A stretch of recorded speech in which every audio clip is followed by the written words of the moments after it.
ते इसवी सन 1212 मध्ये याच्या पाठीमागे पूर्व दिशेला होतं. जे पंढरपुराहून इथे संत नामदेव महाराज इथं गुरु करण्यासाठी आलते. तर त्यांचे गुरुचं नाव इथं विसोबा खेचर. विसोबा खेचर. ते विसोबा खेचर नावाचे संत होते. एका म्हाताऱ्याचं रूप घेऊन एका पेंढर पायातून झोपले होते.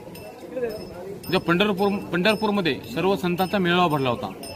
तर संत गोरोबा काका म्हणून संत होते. ते मडकी बनवण्याचं काम करायचे.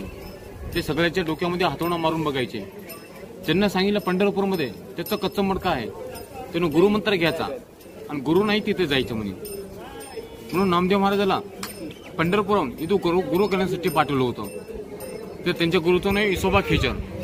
ते एका मंत्राचं रूप घेऊन एका पेंढर पायातून झोपले होते.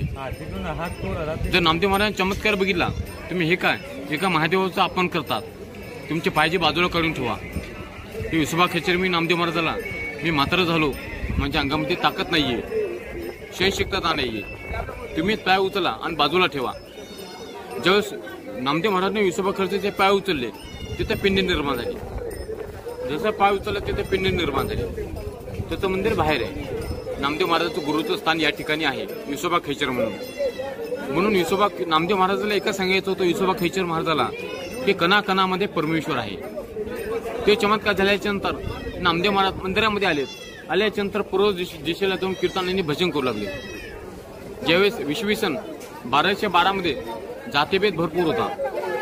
जे कालचे जे लोक होते ते स्वतः श्रेष्ठ मानायचे. जे लोकांनी सांगितलं नामदेव महाराजाला तुमचं काय भजन कीर्तन आहे, ते मंदिराच्या पाठीमागे जाऊन करा पश्चिम दिशेला. ते पांडुरंगाचं भजन करणार होते. म्हणून नागनाथाला वाटलं माझा जे खरा भक्त आहे ते मंदिराच्या पाठीमागे का